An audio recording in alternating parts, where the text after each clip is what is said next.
karena atas limpahan rahmat dan karunia-Nya kita bisa berkumpul pada siang hari ini. Saya juga mengucapkan terima kasih kepada Ibu Bapak yang telah berkenan hadir dalam diseminasi menyebarkan pemahaman dan penerapan pengalaman budaya positif sebagai tugas calon guru penggerak angkatan ke-7 dengan saya Wasiati Rakafiani, calon guru penggerak angkatan 7 dari SD 1 Yapindo. Terima kasih Bapak. Sebelum kita mulai lebih lanjut, alangkah baiknya kita awali dengan bacaan basmalah bersama-sama.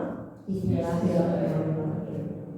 Baik Ibu Bapak, supaya kita lebih semangat karena ini kan jam-jam rawan ya setelah makan siang, kita gaungkan yel-yel SD 1 Yapindo. Siap Ibu Bapak? Siap. SD 01 Yapindo. Luar biasa.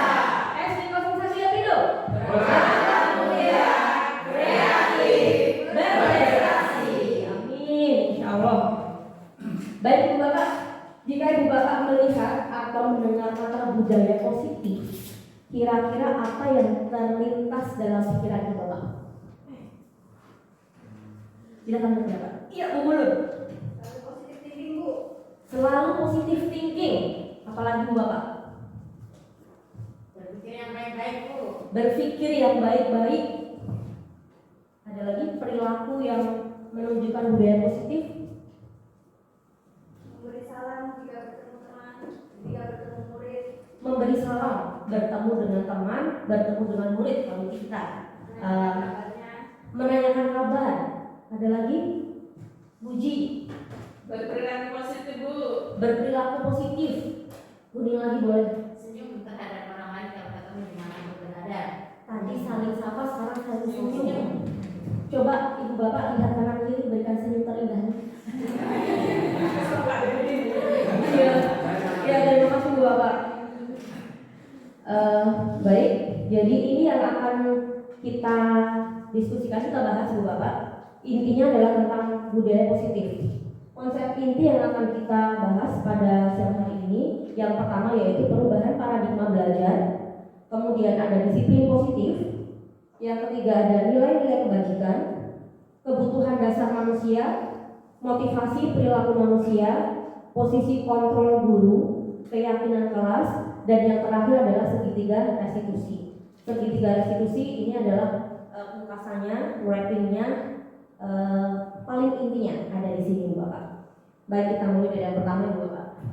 Nah, pembelajaran dengan paradigma baru. Kalau ada paradigma baru, berarti ada istilah paradigma lama. Kira-kira ini tentang apa Ibu Bapak? Kalau terkait dengan kegiatan pembelajaran, terkait dengan metode yang kita bawakan di kelas, kira-kira paradigma lama itu yang seperti apa? Paradigma baru itu yang seperti apa? Barangkali ada yang berpendapat terlebih dahulu. Iya Puji. Ya, kalau paradigma lama itu menurut saya itu orientasinya biasanya ceramah. Subjeknya guru itu menjadi subjek karena guru memberi ceramah. Sedangkan kalau sekarang paradigma baru itu cenderung murid yang menjadi subjek, murid melakukan hal-hal yang berhubungan dengan kedisiplinan, berhubungan dengan menemukan ilmu pengetahuan, menemukan hal-hal yang baru, berhubungan dengan pendidikan. Tepat sekali Bu Bapak. Ya, terima kasih Budi, pendapatnya tepat sekali Bu Bapak. Selama ini pendidikan di Indonesia menggunakan paradigma lama, yaitu pendidikannya berpusat pada guru. Guru umumnya masih memberikan ceramah, murni memberikan ceramah. Sementara siswa itu duduk tenang, mendengarkan, melihat, hampir tidak melakukan apa-apa. Gitu. Tapi seiring berjalannya waktu, paradigma mulai berubah, yaitu dari teacher center berubah ke student center. Dari yang awalnya guru yang berceramah, sekarang guru hanya mendampingi. Guru sebagai fasilitator, sementara murid-muridnya itu yang benar-benar aktif. Jadi student center. Ini linear dengan apa yang diharapkan Ki Hajar Dewantara, Bapak Ki Hajar Dewantara yang orang Jawa. mengucapkan Ki Hajar Dewantara itu menyampaikan bahwa pendidikan itu guru bertindak sebagai among, jadi menuntun kodratnya anak, baik kodrat alami, kodrat zaman. Nah, karena guru sifatnya hanya menuntun itu kan dari samping ya. Mungkin kita bisa menggandeng, mendampingi, mengelilingi. Kalau kita di belakang mungkin kita akan mendorong mereka atau mereka tidak mengetahui kita. Kalau kita di depan, anak-anak hanya mengikuti kita saja gitu, tanpa punya inisiatif sendiri. Tapi kalau misalnya kita dari samping, kita akan tahu dia butuh apa, dia mau apa, kita benar-benar hanya membimbing. Jadi lebih ke student center. Nah, pembelajaran dengan paradigma baru merupakan pembelajaran yang dirancang berdasarkan prinsip berdiferensiasi, berbeda. Kenapa berdiferensiasi? Karena memang peserta didik itu kebutuhannya berbeda-beda. Kebutuhan Bu Christine dengan kebutuhan Bu Ari pasti berbeda. Sama-sama ada di dalam ruangan ber-AC, kebutuhannya berbeda. Mungkin Bu Christine butuh jaket tebal, tapi Bu Ari tidak. Padahal sama-sama di tempat yang sama, di ruangan yang sama, dengan kondisi AC yang sama, kebutuhannya ternyata berbeda. Nah, murid kita juga seperti ini, Bu Bapak. Walaupun materinya sama, pada pembelajaran di jam yang sama, kondisi yang sama, ternyata kebutuhannya berbeda. Nah, maka kita memberikan pembelajaran yang berdiferensiasi. Nah, lalu yang berdiferen atau yang berbeda itu apanya? Yang berbeda bisa metode pembelajaran. Kalau saya, misalnya saya modelnya kinestetik, jadi sering menggunakan gerakan-gerakan. Saya kalau diminta duduk tenang tanpa melakukan gerakan mungkin akan sulit. Maka si guru bisa memberikan kegiatan pembelajaran ke saya yang lebih menggunakan kinestetik saya. Tapi sementara misalnya Pak Supri itu modelnya visual sekali. Kalau misalnya dipaksa bergaya kinestetik, Pak Supri akan kewalahan. Saya kewalahan mungkin tidak akan fokus sama sekali. Jadi Pak Supri akan lebih cocok jika dalam kegiatan pembelajaran itu diajak untuk melihat sesuatu, bisa menonton video, bisa menggunakan slide PPT seperti itu. Jadi metode bisa berbeda. Yang kedua, produknya bisa berbeda juga, Pak. Misalnya, sama-sama anak diminta untuk membuat kampanye lingkungan hidup.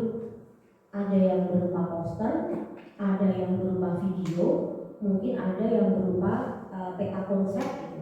Jadi hasil produknya bisa berbeda-beda. Itu juga sudah different. Jadi tema sama, topik sama, tapi anak kita bebaskan terserah mau membuat produk apa. Gitu. Seperti yang diimplementasikan di kelas 4, sedang P5 ya Bu ya. P5 di kelas 4 ini pengelolaan sampah. Nah, anak-anak itu dibebaskan mau membuat produk apa. Ada yang membuat bunga, ada yang membuat anyaman berupa tas. Jadi masing-masing anak karena memang keterampilannya berbeda, interestnya berbeda, skillnya berbeda, jadi mereka juga membuat produk yang berbeda. Itu juga disebut diferensiasi, Bapak. Itu. Nah, apa tujuannya? Supaya kita harus menerapkan diferensiasi, ya supaya tujuan pendidikan itu tercapai.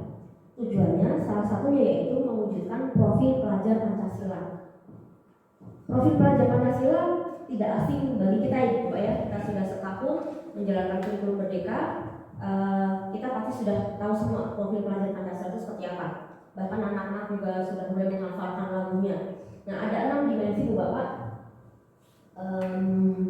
Bisa dilihat yang pertama, beriman dan bertakwa kepada Tuhan Yang Maha Esa dan berakhlak mulia. Itu yang pertama.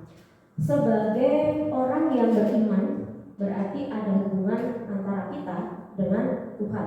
Gitu. Kemudian berakhlak mulia, tidak hanya terhadap Tuhan, tapi juga hubungan kita terhadap sesama manusia, terhadap murid, terhadap guru, kemudian terhadap lingkungan. Lingkungan bisa terhadap makhluk hidup, tumbuh-tumbuhan, hewan, bisa terhadap makhluk mati, benda-benda yang ada di sekitar kita. Itu harapan dari dimensi pertama, yaitu beriman dan bertakwa kepada Tuhan Yang Maha Esa dan berakhlak mulia. Yang kedua, Ibu Bapak, ada berkebinekaan global. Berkebinekaan global di zaman globalisasi hampir tidak ada sekat di Bapak, tidak ada sekat antara wilayah satu dengan wilayah yang lainnya. Bahkan tidak hanya satu kabupaten dengan kabupaten yang lainnya, bahkan satu negara dengan negara yang lainnya itu semacam tidak ada sekat. Kadang kalau kita melihat di Lampung, murid-murid kita mungkin ada yang matanya sipit seperti orang-orang Korea ya, dan kebetulan dia senang dengan lagu-lagu atau dance yang berasal dari Korea, mungkin kita akan melihat oh ini anak Korea gitu. Tapi padahal dia bukan anak Korea, ternyata dia anak Pulau Bawang, padahal anak Lampung asli. Kebetulan memang kulitnya bersih, matanya sipit, sama seperti orang Korea. Nah, supaya kita bisa menerima budaya global, yang terlebih dahulu adalah anak-anak atau kita itu harus terlebih dahulu mengenal budaya lokal kita. Kenapa anak-anak harus kita kenalkan dengan lingkungan lokal mereka terlebih dahulu? Yang pertama, menumbuhkan rasa cinta terhadap daerahnya sendiri. Jadi pada saat mereka bertemu dengan budaya yang dari global, budaya secara internasional, mereka tetap mengingat yang lokal dan tidak melupakan yang lokal. Itu berkebinekaan global. Kemudian yang ketiga ada bergotong royong. Gotong royong ini sebenarnya salah satu nilai yang sudah menjadi budaya nasional ya, menjadi budaya nasional. Tapi gotong royong ini sebagai ciri khas Indonesia, kalau kita perhatikan mungkin tidak di sini ya, di tetangga sebelah saja itu mulai luntur ya Bapak. Mulai luntur. Kenapa mulai luntur? Terutama tergerus teknologi. Karena anak-anak terbiasa menggunakan teknologi, bergerak secara individu, mencari sesuatu secara individu, jadi hubungan dengan sekitarnya itu menjadi kurang. Bahkan kepekaannya juga kurang. Misalnya melihat kelas kita kotor ya, gitu. Dia berharap ada seseorang, ada orang lain yang membersihkan. Padahal sebenarnya bisa, kita bareng-bareng kita kerjakan. Padahal bisa. Nah, ini salah satu yang menjadi perhatian sehingga dimasukkan ke dalam dimensi profil pelajar Pancasila. Selanjutnya ada kreatif. Kreatif ini berkaitan dengan inovatif, Bapak. Bedanya kalau inovatif itu lebih ke menemukan, jadi ide-ide untuk hal-hal yang baru. Sementara kreatif ini sudah diwujudkan dalam sebuah benda. Selanjutnya ada bernalar kritis. Nah, bernalar kritis ini berkaitan dengan cara murid-murid, cara kita itu untuk menyaring informasi. Seiring semakin majunya teknologi, informasi mudah didapat, mudah dicari, dengan sekali mengetikkan kata kunci, semua informasi bisa diperoleh gitu. Tapi tidak semua informasi itu bisa dipercaya. Benar Ibu Bapak ya? Banyak sekali kita mendapat info yang ternyata adalah hoax gitu. Yang sedang marak sekarang penculikan anak, yang mengambil ginjal, mengambil organ dalam gitu. Apakah itu hoax? Bisa jadi hoax. Apakah itu benar? Bisa jadi benar. Tergantung beritanya, tergantung sumbernya. Nah, ini kita harus memberikan pemahaman terhadap anak-anak, karena anak-anak sangat dekat dengan gadget ya, dengan gawe. Pada saat ada info, khawatirnya itu langsung diambil mentah-mentah dan dibenarkan gitu. Nah, ini kaitannya dengan bernalar kritis. Pada saat anak-anak sudah bisa menyaring informasi, artinya nalar kritisnya sudah mulai terbangun. Ini yang dimaksud dengan bernalar kritis. Yang keenam adalah dimensi mandiri. Nah, mandiri ini tidak hanya melakukan semuanya sendiri, misalnya nok toilet. Misal, saya nok toilet ya, anak kelas 6 itu masih suka nggak mau ke toilet sendiri. Miss nok toilet ya, berdua datangnya. Pertama kita, ke toiletnya gantian satu-satu. Oh saya cuci tangan kok Miss, yang satu mau cuci tangan, yang satu mau ke toilet, kan beda. Padahal mereka berdua ya sama-sama ke toilet, cuci tangannya di wastafel di toilet. Kenapa mereka tidak sendiri? Mungkin memang tidak terbiasa melakukan apa-apa sendiri. Jadi asal bareng berdua ini mereka sudah tenang. Nah, yang seperti ini kita khawatirkan pada saat mereka di dunia luar. Jika tidak punya teman, mereka akan ragu untuk melangkah lebih maju. Jadi mereka nunggu, karena seperti itu. Nah, mandiri juga Bapak ini berkaitan dengan cara mengenali kebutuhan kita sendiri. Misalnya dalam hal pelajaran, saya belum paham cara membagi dengan cepat atau cara perkalian 9 dengan cepat. Padahal itu ada triknya gitu ya, ada kunci-kuncinya. Nah, caranya gimana? Karena saya tahu saya lemah di situ, saya nanya deh, ini yang paling pintar hitung-hitungan ini misalnya dulu pintar deh. Saya tanya, caranya gimana ya supaya cepat menghafal perkalian 9? Oh, dulu punya cara seperti ini. Tapi nggak cocok dengan saya nih caranya gitu. Saya tanya ke Puji, Puji juga jago di hitung-hitungan. Nah, Puji memberikan cara dan menurut saya lebih cocok dengan cara ini nih gitu. Jadi saya tahu kelemahan saya ada di mana. Kemudian saya juga tahu cara menutupi kelemahan saya atau cara mencapai apa yang belum saya pahami, caranya seperti apa. Nah, harapannya seperti itu. Ini nanti akan mengarah ke pembelajar sepanjang hayat. Ini kemarin di kelas 4 itu ada anak yang kalau menghafal perkalian dia harus melihat jam dinding. Misalnya kalau mau ngapalin perkalian harus melihat jam dinding, apakah boleh gitu? Boleh dengan cara sendiri. Bagus, kamu sudah tahu caranya. Jadi dia menghadap jam dinding kemudian menghafal 2 kali 6, 3 kali 6 gitu. Tapi ada anak yang lain, aku nggak bisa dengan caranya Vika gitu. Aku pakainya sambil nulis. Oh, nggak apa-apa. Kalau pakai cara Vika itu memang Vika bisanya ngeliat jam dinding. Tapi kalau misalnya kamu bisanya sambil nulis nggak apa-apa gitu. Jadi setiap anak ternyata punya cara sendiri-sendiri. Artinya apa? Mereka sudah mulai mengenali diri sendiri dan sudah tahu bagaimana cara mencapai tujuannya. Dan harapannya itu akan terus bersambung dan meningkat lebih luas. Jadi anak-anak benar-benar bisa menjadi sosok yang mandiri. Kita lanjut ke bawah. Nah, pembelajaran tadi, apa yang kita lakukan itu juga berkaitan dengan teori kontrol. Apa yang terjadi dengan perilaku siswa itu ada kaitannya dengan teori kontrol, Bapak. Teori kontrol itu dikenalkan oleh William Blazer. Jadi dia seorang psikiater dan seorang pendidik.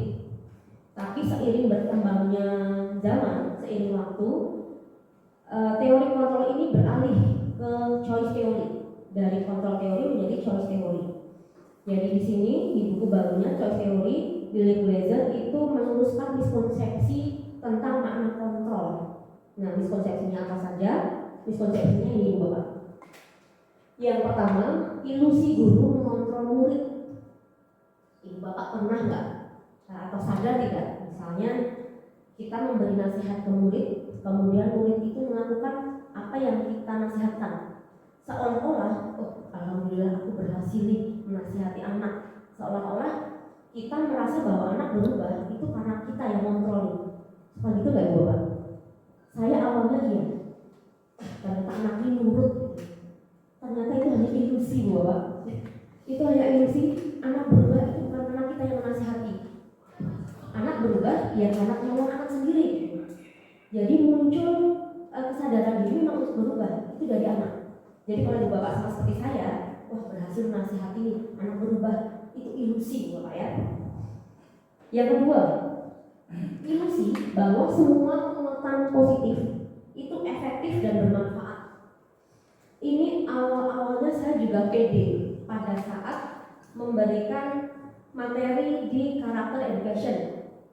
Jadi Bapak Ibu, kalau misalnya penguatan yang kita berikan itu berbuahkan hasil, jangan pesimis, jangan sedih, jangan apatis, karena memang tidak efektif dan manfaatnya tidak seperti yang kita harapkan. Tapi apakah kita hentikan? Tidak. Penguatan positif tetap harus kita berikan, tetap harus kita tanamkan. Tapi yang mengubah siswa nanti, yang mengubah perilaku siswa nanti, bukan karena kita memberikan penguatan-penguatan, bukan. Tetap perubahannya itu yang menggerakkan adalah diri anak-anak sendiri. Memang ditanamkan terus-menerus nih. Maka pendidikan karakter itu hasilnya tidak dipetik dalam waktu dekat. Hasilnya dipetik masih nanti. Nanti-nantinya kapan? Saat si anak sadar gitu. Tapi apakah penguatan yang kita tanamkan tidak direkam? Saya yakin itu direkam. Bapak Ibu masih ingat ini nggak? Pas masih ingat ya? Pada saat saya menyampaikan berharap kita bisa memulai briefing pukul 7, itu saya tidak meminta Bapak Ibu, saya nggak mau tahu besok pukul 7 harus mulai briefing. Saya kan tidak bilang seperti itu ya. Saya juga tidak menanamkan Bapak Ibu ini kita loh, kewajiban kita sebagai karyawan harus datang tepat pukul 7, bla bla bla, tidak. Saya justru kita lihat saja, coba kita gimana yang cara mengatasinya. Kenapa saya tidak memberikan teguran, tidak memberikan peringatan, tidak memberikan paksaan, tidak memberikan apapun, seolah-olah Bu Hera kayaknya nggak tegas ya, diam-diam aja gitu. Karena saya yakin Bapak Ibu tahu kok kalau kita briefing harus mulai pukul 7 gitu. Dan besok harinya sampai sekarang kita mulai pukul 7 terus, ya nggak? Artinya memang kesadaran diri kita itu terbangun seketika, mungkin karena kita pendidik ya, beda dengan anak-anak. Kalau anak-anak mungkin kesadarannya tumbuhnya masih nanti gitu. Tapi karena kita pendidik, kita tergerak sendiri. Bukan saya memaksa, bukan saya meminta. Memang kita sendiri. Itu tangan dong. Karena memang kesadaran diri kita belum muncul. Gitu. Itu Bapak Ibu. Jadi jalan sini sekarang penguatan positif, efektif dan bermanfaat itu lagi-lagi adalah ilusi. Yang ketiga, ilusi bahwa kritik dan membuat rasa bersalah itu mampu menguatkan karakter. Saya juga kadang melakukan seperti ini. Sering anak saya maksud hati nyindir, ternyata salah. Ilusi kalau dia bisa bergerak karena sindiran, ternyata itu ilusi bahwa saya kalau dikritik baru bisa nih. Ternyata itu ilusi Bapak. Semoga Ibu Bapak tidak seperti saya ya. Jadi membuat anak merasa bersalah. Kamu ini mencuain saya banget loh. Kan kemarin sudah diberitahu sih berkali-kali, kok tetap nggak berubah sih? Benar kecewa saya. Nah, harapan saya menyampaikan seperti ini, si anak akan merasa bersalah. Aduh ya juga ya, saya udah berulang kali diingetin Miss Hera, kok saya masih melakukan kesalahan yang sama gitu. Saya memang berharap dia merasa bersalah. Tapi pada saat anak ini berubah, apakah karena merasa bersalah? Belum tentu. Karena walaupun dia merasa bersalah, dia bodo amat. Bisa jadi dia seperti itu gitu. Nah, lagi-lagi bahwa kritik dan apa yang kita sampaikan sehingga membuat anak itu merasa bersalah itu bisa mengubah karakter, ternyata juga ilusi. Nah, yang terakhir, ilusi bahwa orang dewasa berhak memaksa. Nah, ini biasanya dari orang tua ke anak juga, dari guru ke murid. Kita paksa. Ini anak saatnya opera nggak mau opera. Ayo untuk opera, ambil sapunya, sapu. Kalau nggak mau, ayo didorong-dorong, seolah-olah dipaksa. Pada akhirnya anak itu akan mengambil sapu, nyapu, ambil pel. Tapi apakah itu karena paksaan kita? Ternyata itu ilusi kalau karena paksaan kita. Yang menggerakkan si anak untuk akhirnya mengambil sapu, ya diri mereka sendiri. Walaupun anak-anak tidak menyadari bahwa oh iya ya, aku udah mulai sadar nih. Mungkin dia nggak akan merasa seperti itu. Ngerasanya tetap dia disuruh gitu. Tapi kan yang mengontrol kamu untuk gerak siapa? Kamu sendiri kan gitu, bukan gurunya. Ya juga, gitu. Seperti itu Bapak. Jadi terkesan bahwa kita dikontrol orang lain. Tapi padahal yang memutuskan diri kita sendiri. Sering ini dijadikan cara untuk menutupi untuk lari dari tanggung jawab. Misalnya, kok kamu akhirnya memilih yang ini? Iya, aku disuruh sih. Padahal yang memutuskan siapa? Iya kan? Kamu kalau misalnya tahu itu salah, kamu boleh dong berhak dong menolak gitu. Tapi pada kenyataannya kan kamu jalankan. Jadi keputusan siapa? Nah, keputusan kita nih ternyata. Jadi yang mengontrol diri bukan orang lain tapi kita sendiri. Nah, miskonsepsi ini tentang teori kontrol seperti ini Bapak. Maka kita harus mengubah paradigma dari yang awalnya stimulus respon menjadi pendekatan teori kontrol. Stimulus respon itu seperti apa? Contohnya yang pertama ini Bapak, bahwa realitas atau kebutuhan kita sama. Itu teori stimulus respon. Kebutuhan Bu Ari, kebutuhan Bu Christine, kebutuhan Bu Lulur itu sama. Sama-sama sedang belajar, sama-sama sedang mengikuti seminar, sama-sama duduk di tempat yang sama, kebutuhannya sama. Belum tentu Bu Christine mungkin sudah lapar, Bu Gulur belum. Jadi fotonya tetap beda. Itu di stimulus respon realitasnya kita sama, tapi di teori kontrol berbeda. Maka kita harus berupaya sebisa mungkin untuk menerapkan pembelajaran berdiferensiasi karena kebutuhan anak itu berbeda. Yang kedua, semua orang melihat hal yang sama. Nah, di teori kontrol berkebalikannya, setiap orang memiliki gambaran yang berbeda. Iya Pak, iya Ibu itu. Iya ya. Kadang kita merasa murid-murid kita itu punya gambaran yang sama semua, belum tentu, karena kita tidak bisa menyelami dalam pikiran mereka. Jadi satu anak dengan anak yang lain gambarannya berbeda. Sama-sama temanya adalah lingkungan bersih.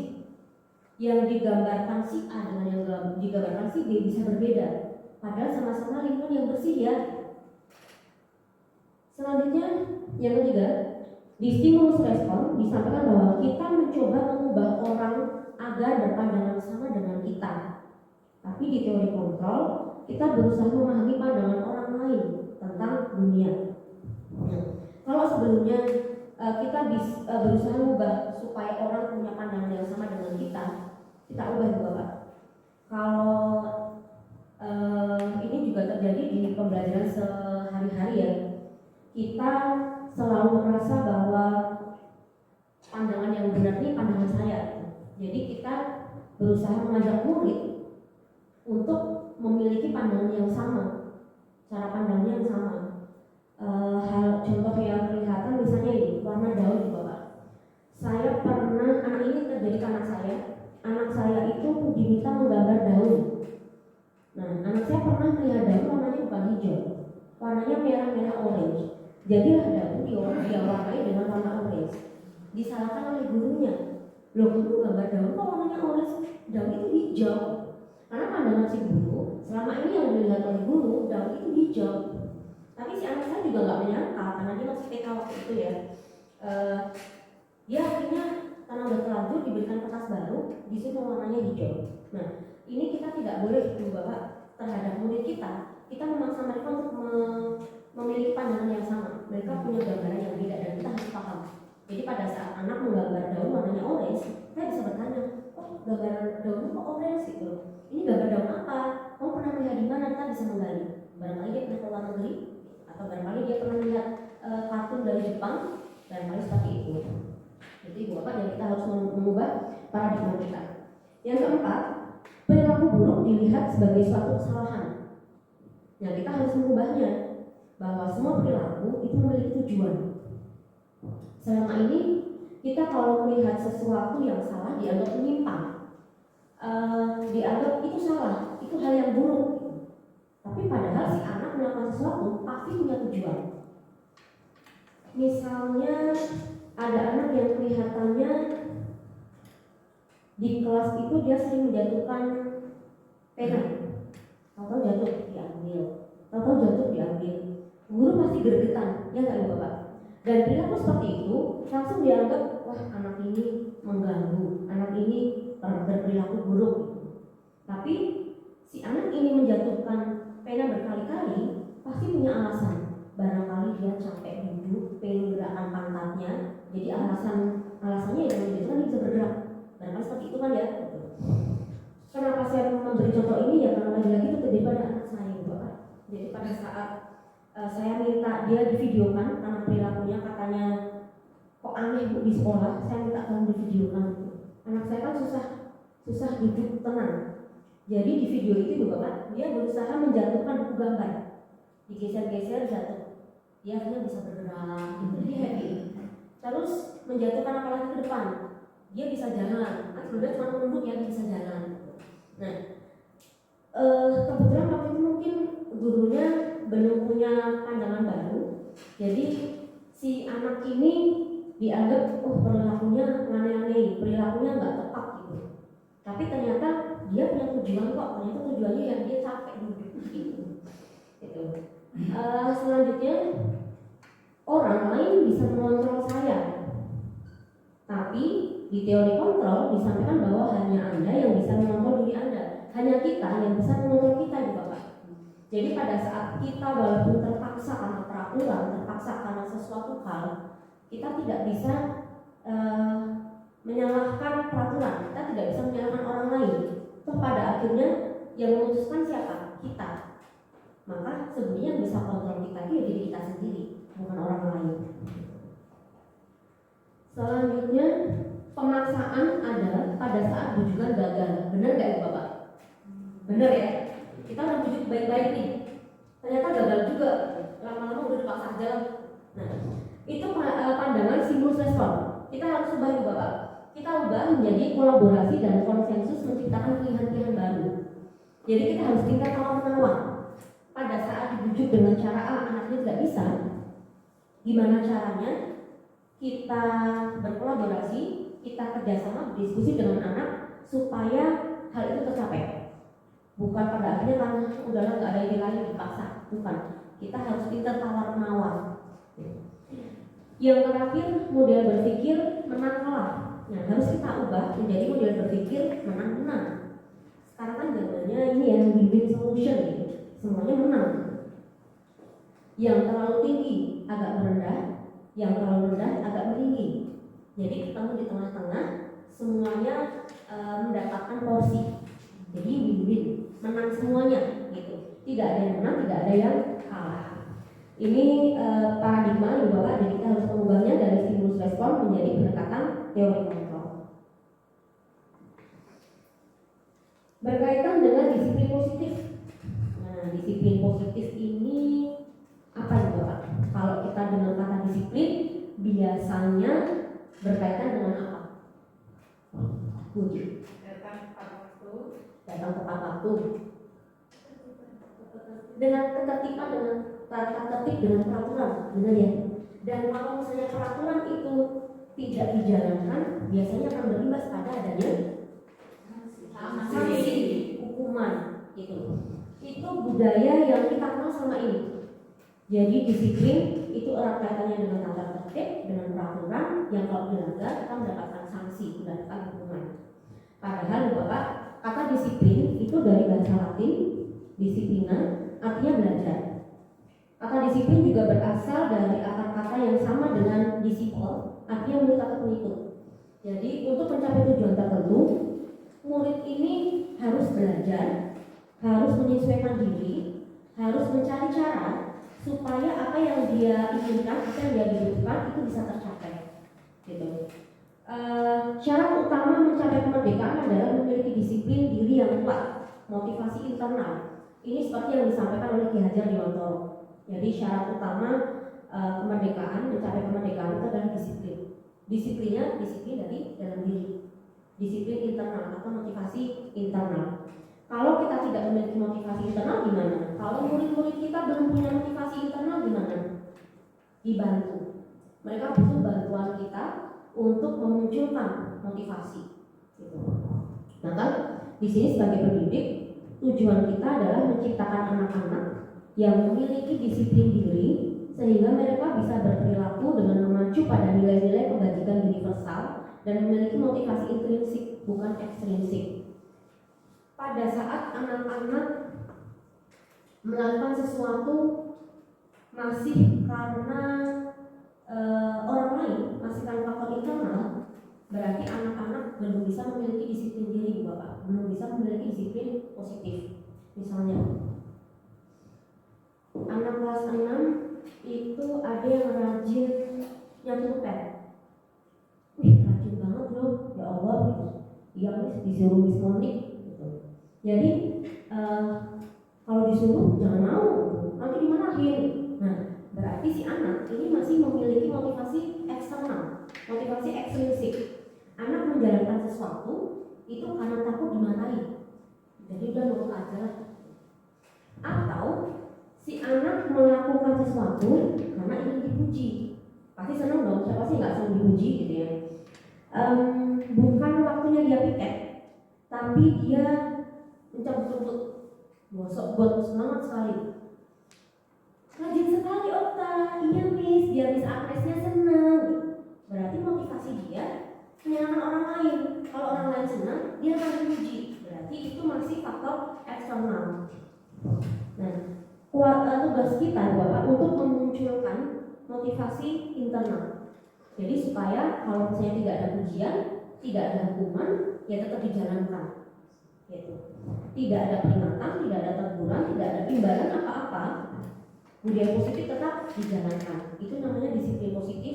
Disiplin dirinya sudah kuat tertanam. Nah, mengacu pada nilai-nilai kebajikan universal. Nilai kebajikan itu apa sih?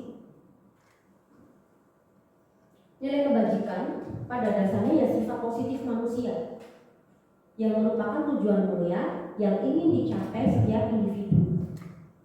Sifat positif manusia, contohnya apa ya Bapak? Sifat positif. Iya betul. Menolong orang lain. Menolong orang lain. Saling menghormati. Saling menghormati. Lagi Bapak? Saling menyayangi.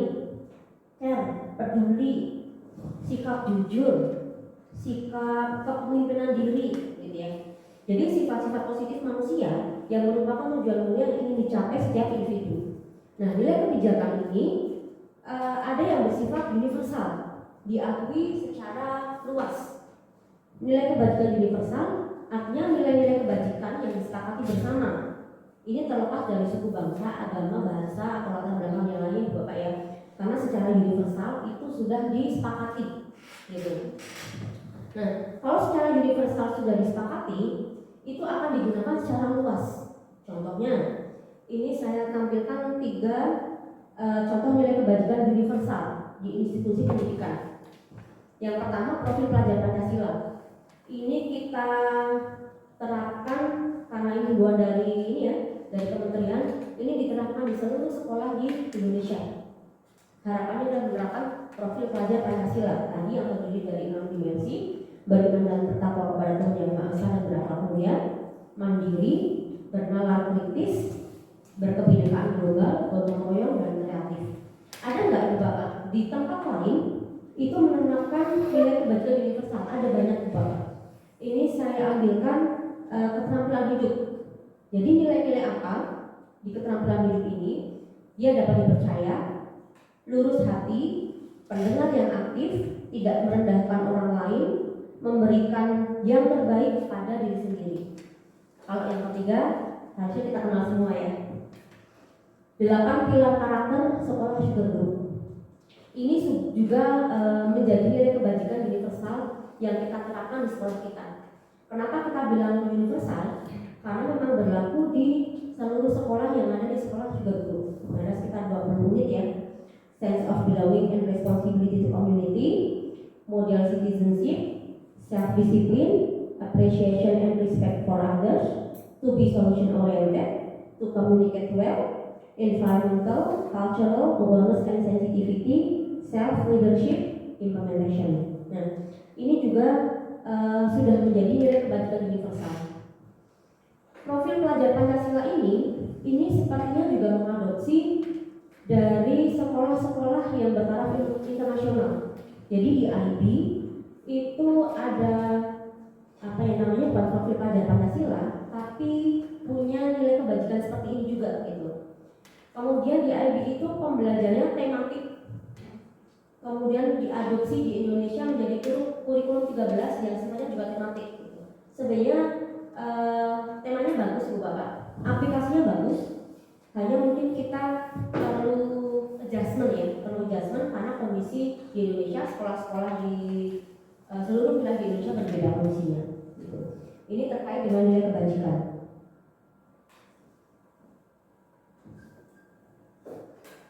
Selanjutnya adalah kebutuhan dasar manusia. Manusia melakukan sesuatu hal itu ada dasarnya. Nilai-nilai kebajikan tadi itu juga ada faktor yang melatar belakangnya. Nah, kebutuhan dasar manusia itu apa? Segala sesuatu yang kita lakukan untuk mendapatkan keinginan kita, itu kebutuhan dasar. Benar ya Bapak Ibu, yang kita melakukan sesuatu ya memang ingin mencapai itu gitu ya, karena kita pengen gitu. Segala tindakan yang kita lakukan memiliki tujuan tertentu. Semua usaha terbaik yang kita lakukan adalah dalam rangka agar kebutuhan dasar kita itu terpenuhi. Nah, sama seperti anak-anak Bapak, kita harus peka. Pada saat murid di kelas itu biasanya kita harus peka, ini ada apa ya nantinya ya. Biasanya nggak seperti ini loh. Kalau itu sekali, 2 kali, kalau itu sering, pasti ada sesuatu yang tidak tepat, ada sesuatu yang bermasalah dan kita harus mencari tahu, segera kita selesaikan masalahnya apa. Gitu. Karena mereka punya alasan. Nah, alasan ini adalah kebutuhan dasar. Pada saat kebutuhan dasar tidak terpenuhi, ya dia akan menunjukkan perilaku yang bisa dibilang apa ya, istilahnya menyimpang, perilaku yang tidak sesuai, perilaku yang tidak kita harapkan, itu akan muncul. Nah, sekarang kebutuhan dasarnya apa saja? Ada 5 nih Bapak. Yang pertama, bertahan hidup. Bertahan hidup berarti berkaitan dengan fisiologis, berkaitan dengan biologis ya. Kalau orang hidup logikanya butuh makan. Kalau seorang pelari, dia butuh sehat, butuh otot yang kuat, butuh otot yang bisa berlari dengan cepat. Apa namanya ototnya Pak Michelle? Kalau untuk lari, otot lurik, otot polos, yang mana ya Pak ya? Nah, sama seperti mulut kita Ibu Bapak. Untuk bertahan hidup, kebutuhan yang bersifat fisiologis, ada kesehatan, ada rumah, ada makanan. Misalnya Angga, anak kita kelas 4, dia setiap pukul 9.15 itu lapar ya jadi ya, karena dia nggak sarapan. Nah, kita harus peka ya Bapak, siapa yang mengajar di kelas 4, pada saat melihat si Angga ini udah mulai lemes, melentur, pegang perutnya, pasti ada sesuatu. Apa nih kebutuhan yang sedang dia ingin capai itu apa? Ternyata makanan, dia lapar. Pukul 9.15 kata teman-temannya pasti lapar nih. Gitu. Tapi pada saat saya pegang P50, itu anak-anak sepertinya nggak nyadar. Jadi pada saat istirahat, kemudian mereka makan, ada yang gini, enggak, kok kamu baru makan ya? Anda tadi nggak lapar gitu. Ya juga ya kamu nggak lapar. Gitu. Jadi saya sampaikan bahwa itu sebenarnya bisa dikondisikan. Pada saat lambung kita ini kok bisa kita atur. Kalau kita biasakan makan pukul 9, setiap pukul 9 kita akan lapar. Gitu. Kalau kita biasakan makan pukul setengah 10 itu kita akan mulai lapar. Gitu. Nanti dikondisikan ya, saya bilang gitu. Nah, sama Ibu Bapak, kita harus peka terhadap anak-anak. Pada saat anak-anak matanya merah, apakah itu karena sakit atau apakah karena ngantuk? Gitu. Kita juga harus peka. Yang kedua adalah kebutuhan kasih sayang dan rasa diterima. Kebutuhan kasih sayang ini berkaitan dengan saya ingin disenangi oleh orang lain. Disenangi di sini bukan ini ya, bukan kasih sayang lawan jenis saja, bukan ya. Rasa diterima di kelompok teman. Gitu. Ada anak yang tidak mau berteman, kamu bukan kelompokku, bukan gengku, kan gitu. Si anak pasti kan merasa insecure, merasa nggak nyaman, menarik diri. Nah, pada saat anak ini menarik diri, mungkin dia akan melakukan sesuatu, istilahnya cari perhatian ya, supaya apa? Supaya dia bisa diterima. Artinya si anak ini dia sedang membutuhkan rasa kasih sayang, dia butuh diterima di satu kelompok, dia butuh disenangi oleh temannya, gitu. Jadi kasih sayang ini berkaitan dengan rasa disenangi, diterima, dipedulikan, dilindungi, kerjasama, menjadi bagian dari kelompok, itu adalah kasih sayang. Yang ketiga Bapak berkaitan dengan penguasaan, keinginan untuk dianggap berharga, bisa membuat perbedaan, bukan berarti nyeleneh ya, dia unik gitu, bisa membuat beda, aku beda sama yang lainnya nih. Kemudian bisa membuat pencapaian tertentu, dia kompeten dalam satu hal, kemudian dia diakui mungkin bahwa dia pandai, dia bisa melakukan sesuatu dan dia dihormati. Pada saat anak tidak mencapai salah satunya, mereka akan berbuat sesuatu sebagai pelampiasan. Misalnya ada anak yang sebenarnya dia gambarnya bagus, tapi gurunya tidak pernah menggunakan metode yang mengharuskan anak menggambar, maunya nulis terus gitu. Jadi si anak akan merasa karena dia gak bagus digambar ya, dia tidak akan dihargai kepandaiannya menggambar. Mungkin dia akan berulah atau iseng menggambar di tembok atau iseng menggambar di tempat yang tidak seharusnya. Kenapa? Karena dia ingin menunjukkan, ini loh, aku tuh bagus di gambar, kok nggak pernah disuruh gambar sih? Artinya penguasaan dia, rasa dia dihargai itu tidak dia dapatkan. Maka dia melampiaskan ke media yang lainnya.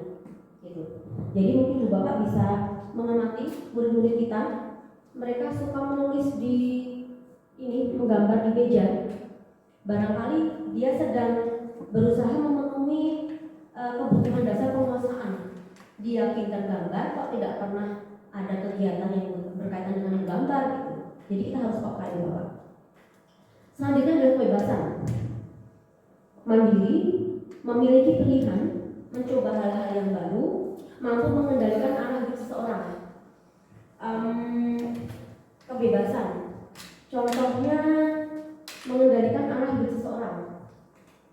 Mungkin ada satu murid kita itu yang diikuti oleh orang lain. Dia berbuat apapun, dia akan berusaha mengajak temannya. Entah itu baik, entah itu buruk, dia berusaha mengajak temannya.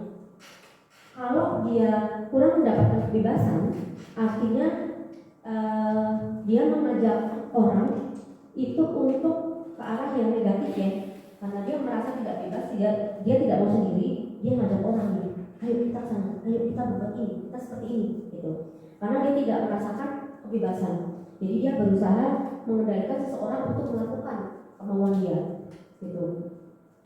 Kemudian mencoba hal-hal yang baru, ini yang bisa kita akomodir di kegiatan pembelajaran Bapak dengan mencoba menerapkan apa istilahnya metode ilmiah. Jadi kita ajak anak untuk observasi, kita ajak anak untuk mencatat hasil observasi dia, mempraktikkan sesuatu. Jadi dia berusaha mencoba supaya mereka bisa mencoba hal yang baru. Karena jika tidak, dia akan mencoba yang lainnya tanpa ada pengawasan. Dikhawatirkan ke sana. Yang terakhir adalah kesenangan Bapak. Keinginan mencari kesenangan bermain tertawa. Ini salah satunya adalah kita menyediakan lapangan kemarin dikenalkan Pak Tupis Gobak Sodor. Jadi pada saat istirahat anak-anak mendapatkan kesenangan di sana. Alhamdulillah kita memberikan mengakomodir anak untuk mendapatkan kesenangan. Apabila di waktu istirahat kita tidak mengizinkan anak untuk bergerak di kelas saja sudah, dia akan bosan. Dan jika kita kondisikan seperti itu terus, dia akan mencoba mencari kesenangan yang ekstrim, yang di luar yang tidak sesuai, yang tidak kita harapkan, gitu. Jadi kita harus balance, memberikan pembelajaran yang memang yang menyenangkan, tapi mereka juga punya waktu memang untuk bersenang-senang. Mereka bebas untuk bermain, bebas untuk membaca, bebas mereka punya kebebasan untuk bersenang-senang. Ini memang kebutuhan dasar manusia itu Bapak. Tadi seperti yang saya sampaikan, pada saat anak ini tidak mencapai salah satunya, maka akan muncul perilaku yang tidak sesuai, akan muncul perilaku yang tidak kita harapkan. Tidak hanya terhadap anak-anak, terhadap kita juga sebagai gurunya. Nah, kembali lagi ke motivasi perilaku manusia. Jadi pada dasarnya apa yang dilakukan oleh murid-murid kita itu punya alasan, punya dasar. Salah satunya pasti untuk memenuhi kebutuhan dasar tadi. Kita harus pandai-pandai menganalisa anak-anak kita, kebutuhan dasar apa yang sedang dia perlukan. Misalnya anak bermain menggaris, anak gambar, padahal pelajarannya sedang tidak menggambar. Artinya mereka sedang memenuhi kebutuhan dasar apa? Mungkin mencari kesenangan. Mereka bosan dengan hanya mendengarkan ceramah misalnya. Nah, kita harus pakai Bapak. Dasar-dasar itu adalah akan dilandasi oleh motivasi perilaku, berkaitan dengan motivasi perilaku manusia. Untuk menghindari ketidaknyamanan atau hukuman, itu berarti motivasi yang berasal dari luar. Untuk mendapatkan imbalan atau penghargaan dari orang lain, itu juga motivasi berasal dari luar. Nah, seharusnya kita memiliki motivasi yang berasal dari dalam. Apabila ini terjadi pada murid kita, ya bagaimana caranya? Kita harus mencoba untuk membuat murid kita itu memunculkan motivasi dari dalam. Gitu. Sampai di sini dulu, barangkali ibu bapak ada yang mau disampaikan, berpendapat barangkali sebelum bertambah panjang. Ya, belum.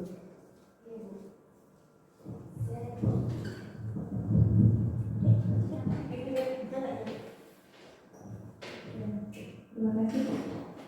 Dari tadi saya mendengarkan dan mencoba untuk menghubungkannya dengan kehidupan sehari-hari ya. Yang ingin saya tanyakan tentang disiplin positif tadi. Disiplin positif, tapi kita kan kaitannya dengan anak-anak ya. Sedangkan anak-anak itu kan memang pada dasarnya kalau diibaratkan itu kertas putih. Kertas putih ya memang sebenarnya memang butuh stimulus respon yang teori tadi ya. Jadi kalau untuk langsung ke faktor internal disiplin positifnya itu kayaknya belum juga sih sebenarnya. Memang sepertinya kalau menurut saya sih namanya berpendapat ya. Ya kita kasih masukan-masukan terus. Dia nggak mengerjakan, ya kita kasih stimulus lah dalam bentuk bisa-bisaan atau sindiran. Memang sepertinya harus ya walaupun nggak dengan hukuman ya. Memang harus didisiplinkan dulu. Ada faktor eksternal, baru timbul internal. Kecuali kalau memang dia sudah mulai masuk masanya fase remaja atau dewasa, mungkin kan memang pemikiran otak kita pun berkembang ya, kemampuan berpikir apa itu kan akhirnya timbul dari faktor internal kita sendiri. Oh, bahwa disiplin diri ini ya karena diri saya sendiri, karena tujuan hidup dia sendiri. Tapi kalau misalnya masih anak-anak, memang sepertinya masih harus di stimulus. Entah stimulusnya dalam bentuk apa. Terima kasih. Teman-teman dulu. Iya, terima kasih Bu Guru. Saya membahas yang kertas polos dulu ya. Bapak Ibu selama ini pinjam buku ini. Bapak Ibu selama ini kita beranggapan bahwa anak-anak kita itu kertas polos harus kita isi ya, harus kita gambar. Isinya itu tergantung kita mau isi apa gitu. Selama ini kita berpikir seperti itu. Saya juga selama ikut seminar-seminar dulu awalnya disampaikan bahwa Bapak Ibu anak kita ini kertas kosong. Yang saya maksud tadi memang nggak perlu kosong, tapi berhubungan dengan disiplin. Oke, ada yang bersama. Nah, saya lanjutkan Bapak ya. Dari kertas kosong ini terserah kita mau apa ini gitu. Mau digambar bagus atau digambar tak bagus. Mau diisi tulisan yang bagus atau mau diisi tulisan yang tak bagus gitu. Itu tergantung pada sekolahnya gitu. Dulu seperti itu. Balik ke sekolah, padahal peran keluarga itu juga besar. Nah, setelah saya mengikuti terutama yang terakhir ya Bu ya, Bapak Ibu ya, guru penggerak ini, saya disadarkan dari bukunya Ki Hajar Dewantara juga, anak-anak kita itu sudah punya kodrat Bu Bapak. Mereka sudah punya bekal, hanya tulisannya masih ngacak kemana-mana. Tadi yang seperti Bu Guru bilang, belum terarah gitu, dan belum punya motivasi intrinsik. Benar Bu Bapak. Nah, anak-anak ini kertas yang banyak coretan ini harus kita atur, kita bantu atur supaya coretannya menjadi lebih rapi, supaya coretannya menjadi lebih bisa dinikmati lah ya gitu. Nah, sama anak-anak kita juga.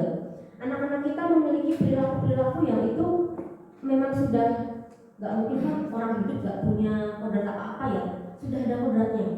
Hanya memang belum mungkin tidak semuanya sudah ada pada jalurnya. Dan yang namanya anak-anak besar kemungkinan itu motivasi internalnya juga belum muncul. Betul sekali Bu. Dan kita harus memancingnya, harus memberikan stimulus untuk harus menuntun anak. Nah, ini Ki Hajar Dewantara bilangnya, nah tugas guru dong menuntun anak sesuai kodratnya, kodrat alamnya, kodrat zamannya gitu. Ayo guru tuntun mereka. Tapi tidak kamu arahkan, kamu hanya nuntun loh, karena mereka sudah punya kodrat. Ada anak yang dia pintar berhitung. Kalau kita arahkan ke berhitung, terus mungkin kemampuannya akan melejit. Tapi kalau misalnya kita selalu mengarahkan tidak ke berhitung, tapi ke main musik, nggak akan jadi-jadi. Berhitungnya nggak terasa, apalagi yang main musiknya nggak jadi sama sekali gitu. Nah, kita sebagai pendidik juga harus bisa menemukan apa yang dimiliki, kekuatan apa yang dimiliki oleh murid kita. Kemudian apabila ini ya, tugas pendidik menciptakan anak-anak yang memiliki disiplin diri. Nah, kita memang tadi menuntut tadi gimana caranya kita bisa membantu anak didik kita itu memiliki disiplin diri, memiliki motivasi internal yang muncul. Gimana caranya? Dengan memberikan stimulus. Ini beda dengan stimulus respon tadi dulu. Gitu. Oke ya Bu deh. Soalnya tadi kaget dengan kata ilusi. Ternyata itu Oh, ilusi. Ya benar. Tanpa memang kita kan bersemangat ya, memang selalu memberikan stimulus, ternyata itu hanya ilusi, bahasa kasarnya bangga diri sendiri. Padahal emang karena saya kasih stimulus. Iya betul. Oh iya. Memang seolah-olah ini ya, mana tadi ilusi tadi ya. Kita flashback sebentar Bu Bapak. Iya, dari awal tadi Oh gitu ya. Memang ilusi ini seolah-olah apa yang kita lakukan itu tidak membuahkan hasil. Enggak Bu Bapak. Tetap seperti yang saya sampaikan tadi. Terus apa berarti penguatan positif tidak perlu kita tanamkan? Tetap perlu kita tanamkan. Tapi kalau misalnya anak ini berubah karena kita yang menanamkan, begitu ditanamkan langsung berubah. Gitu. Tapi kan pada kenyataannya tidak. Kita tanamkan terus menerus, dia akan ingat. Suatu saat anak-anak ini akan nyadar, oh iya ya, aku harusnya begini. Nah, jadi anak-anak ini berubah itu karena kesadaran diri dia, kesadaran diri yang memang ada faktor selalu ditanamkan penguatan yang positif itu maksudnya. Jadi tetap ilusi ini bukan serta-merta apa yang kita lakukan itu tidak berguna, tidak. Yang kita lakukan itu adalah stimulus, tapi yang mengegolkan itu tetap anak-anak. Digolkan dengan apa? Dengan kesadaran diri mereka. Gitu. Oke Bu ya. Sama-sama Bu. Kita lanjutkan.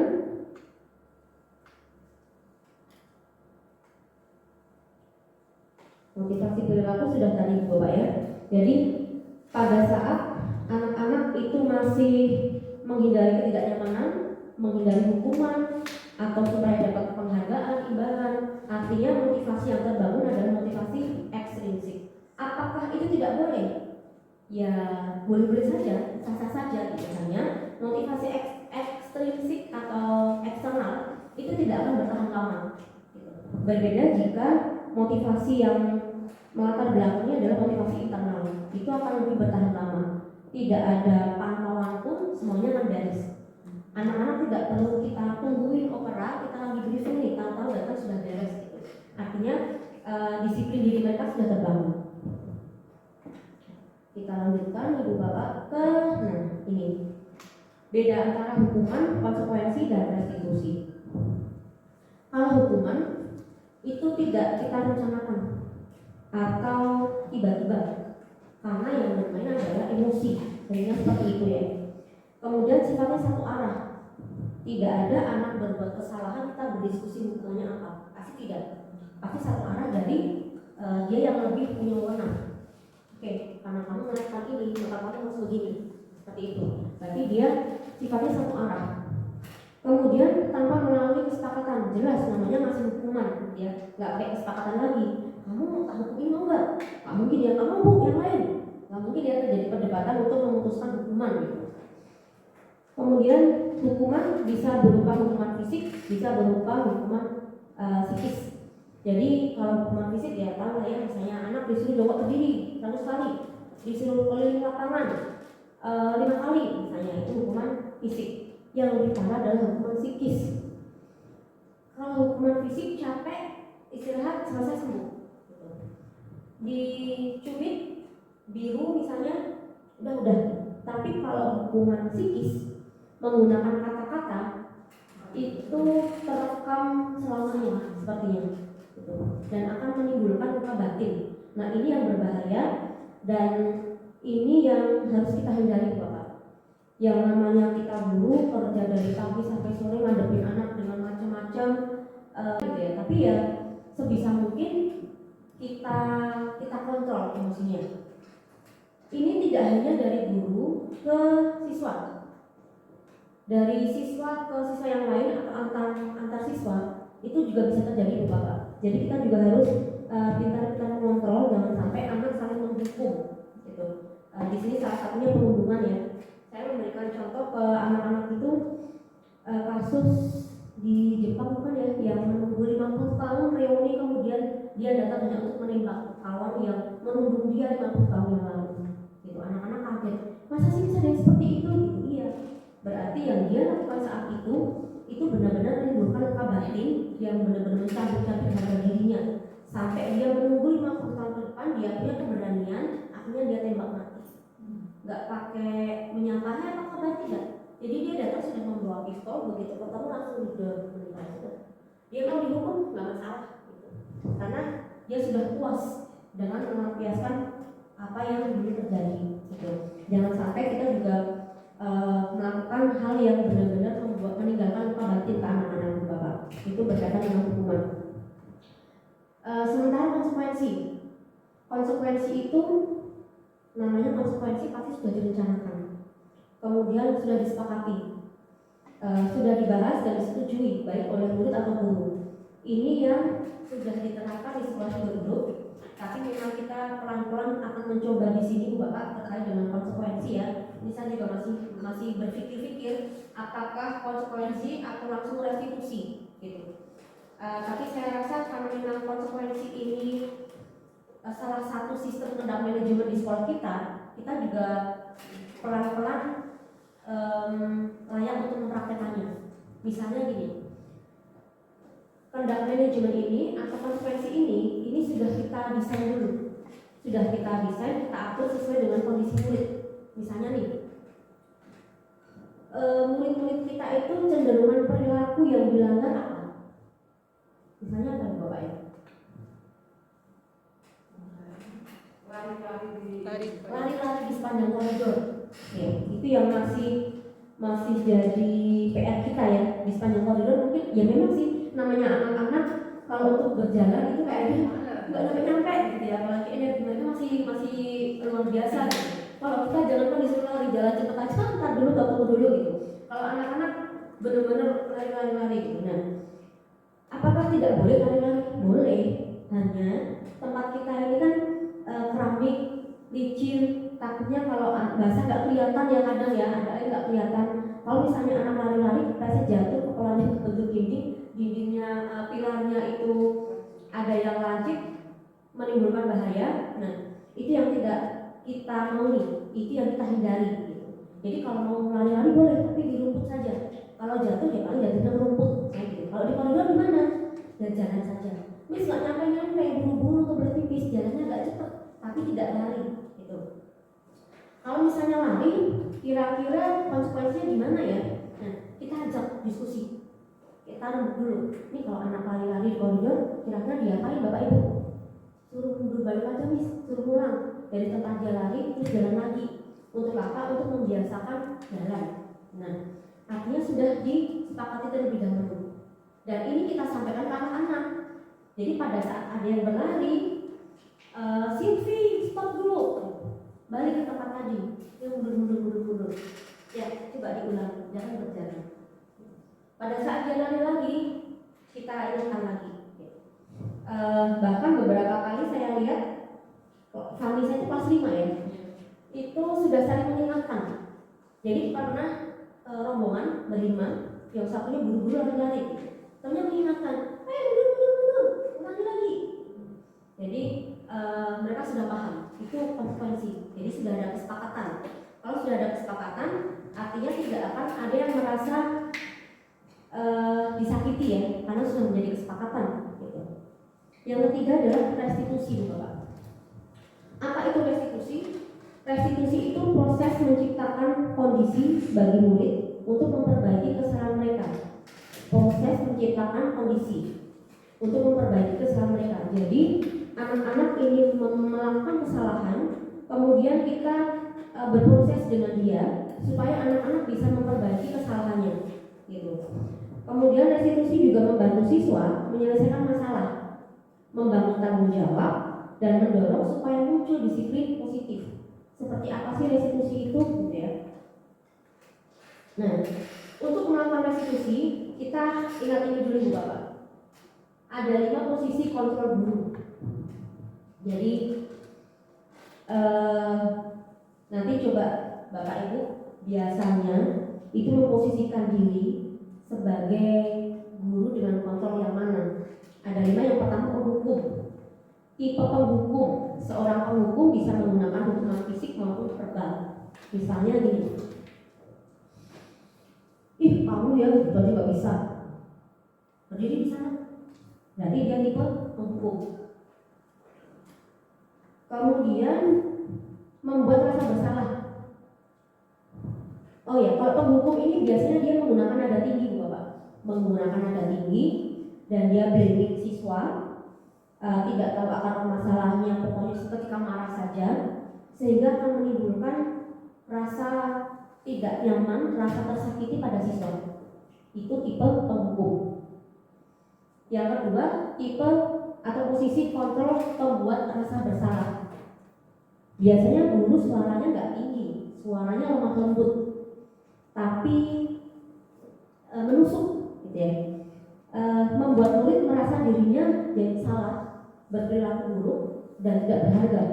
Misalnya, ada anak yang dia tidak menggunakan atribut sekolah. Kemudian kalau guru pembuat rasa bersalah, dia akan begini. Dentekmu di mana? Kok nggak dipasang? Ini Miss, ganti baju belum dilepas. Jadi bajunya baru belum dilepas. Terus si guru akan gini, kamu tuh ya udah dari kemarin-kemarin loh dibilangin. Kalau kayak gini apa? Kamu mau nyaman ibu? Kan kemarin juga udah gak ada namanya. Sekarang masih gini lagi gitu. Kamu beri kecewa deh. Jadi dia memanfaatkan rasa melonya untuk membuat si siswa ini merasa gak enak sendiri. Nah, kalau kita misalnya berbuat seperti itu atau berkata seperti itu, walaupun suaranya lemah lembut pun, agak kemenyek pun, itu tetap membuat siswa merasa ternyata perilaku itu buruk ya, dan dia akan merasa salah gitu. Oh iya Bu, besok langsung ke pasar deh. Nah, dia merasa salah si anak ini gitu. Tapi memang tidak merasa sakit hati seperti pada saat ini ya, guru menggunakan posisi penghukum ya. Nah, yang ketiga adalah posisi guru sebagai teman. Guru pada posisi teman, pada posisi ini dia tidak akan menyakiti murid, namanya berteman.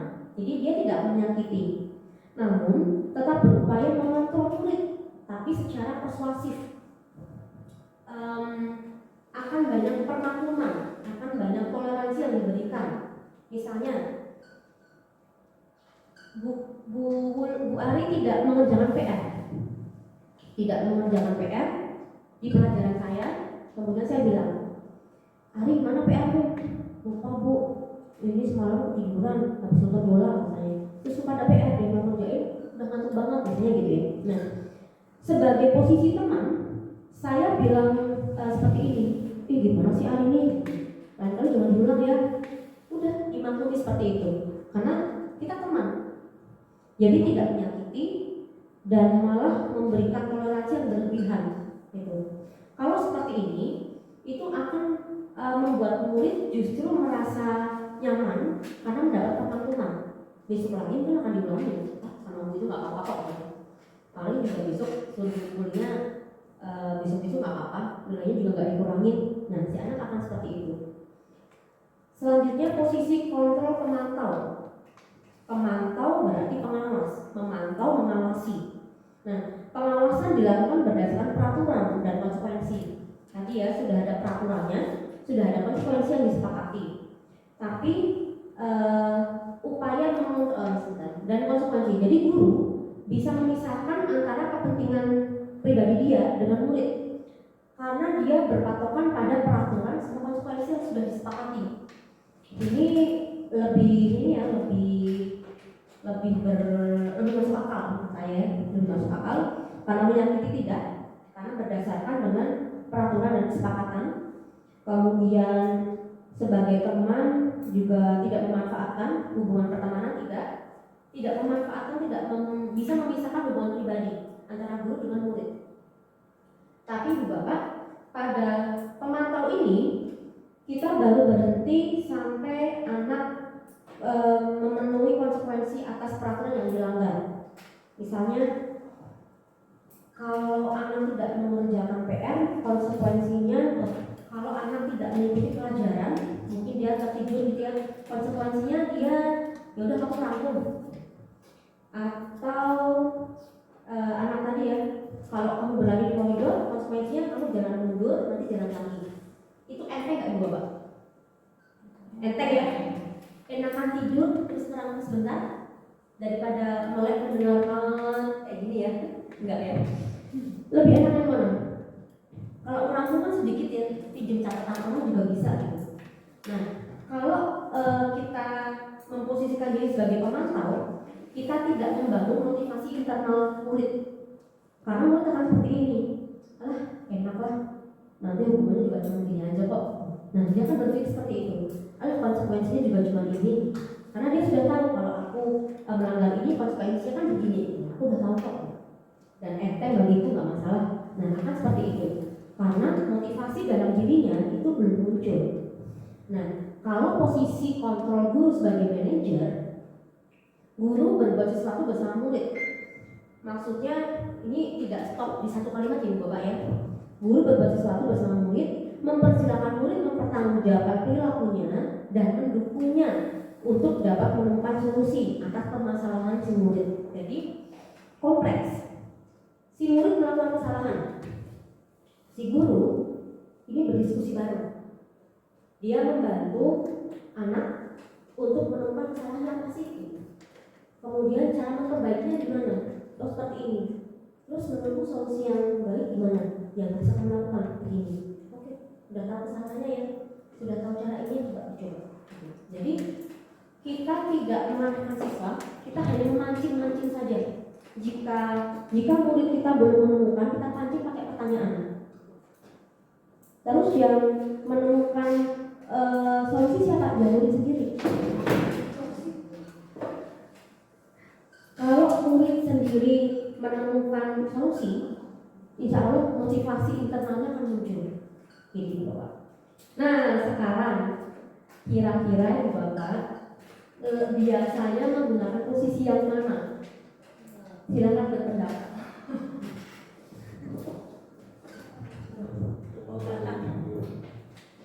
Atau case. Kalau saya kadang jadi pembuku, kadang jadi pembuara sampai salah, kadang jadi rumah, kadang jadi pemantau, kadang jadi manajer. Oh pernah dicoba semuanya Bu? Ya karena Boleh diceritakan satu-satu? Ya karena saya mengajar di kelas kecil, begitu banyak tingkah laku mereka, jadi ya saya kadang misalnya mereka lari-lari di kelas, berarti saya jadi pemantau kan, ya maksudnya jadi pemantau kadang konsekuensinya dia kan pernah ada konsekuensi kalau lari-lari di kelas, berarti kamu harus apa? Itu berarti jadi pemantau. Kadang ada kalanya mereka kadang keterlaluan ya, pernah juga menghukum tapi tidak dengan fisik, dengan verbal ya yang standar aja. Nah, semuanya gimana? Tapi sudah saya jarang saya lakukan, tapi kan Pernah ya? pernah ya. Kalau membuat rasa bersalah, enggak sih, kalau bersalah sebenarnya itu tadi dengan ada lembut juga ya. Misalnya ada murid saya yang bajunya kotor sekali gitu kan, ya tapi saya nggak ngomong di depan orang banyak, tapi saya bilang kalau dia itu bau gitu kan. Kan dia punya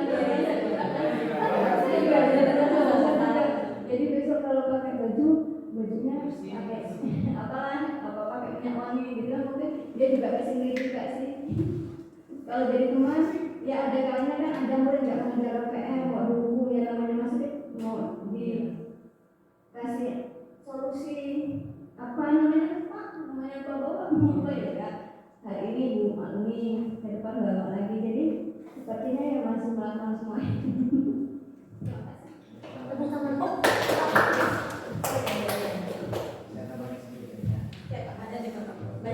Ya, kalau namanya guru itu kan istilahnya dalam, semua harus bisa.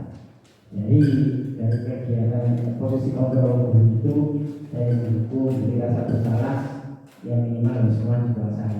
Nah, saya pernah yang sampai sekarang ini dari satu sekolah ini masih ada kajian itu kelas 2. Jadi ya, mungkin yang belajar memasuki kelas 2 mungkin problemnya sama. Saya pernah bagaimana caranya sampai di sini tadi dijelaskan sama Ibu narasumber mengenai kolaborasi, artinya kolaborasi itu bagaimana konsekuensinya untuk menerima. Setelah itu masih saja berulang-ulang, terus sampai agak bingung gitu. Ya seharusnya memang sudah harus dikuasai dari buku, membuat rasa bersalah, jadi teman kadang-kadang, ya pemantau seperti yang dikatakan Bu Guru tadi, betul seperti itu. Tapi yang mungkin bisa dibantu solusinya ini yang sudah diberikan kolaborasi atau apa sampai bagaimana cara, tapi masih mengulang terus, ini bagaimana caranya Bu? Saya masih bingung. Ini di kelas rendah, kelas 2 dulu nanti. Apalagi kelas 2 ya. Sangat variatif. Ya, terima kasih Bu Guru dan Pak Tuki, tepuk tangan dulu dong Bapak Ibu. Alhamdulillah masih pada semangat ya. Iya Ibu Bapak. Jadi saya yakin kita pernah menerapkan semuanya. Idealnya kita menerapkan sebagai manajer. Tapi kalau kita benar-benar setiap hari murni jadi manajer, sepertinya kita tidak akan sanggup dan waktu kita juga akan sangat tersita hanya untuk masalah kecil-kecil gitu ya. Jadi pada saat, tapi setidaknya gini Ibu Bapak bisa memanfaatkan sebagai pemantau. Kalau misalnya sesekali menjadi penghukum, oke dimaafkan lah ya gitu. Tapi segera kembali ke jalur manajer, kembali ke jalur pemantau. Memang terkadang kita juga butuh pendekatan sebagai teman. Jadi memang kita tidak bisa memilih satu posisi kontrol. Kita bisa memilih 2 atau 3 yang bisa kita jalan bareng atau berganti-gantian.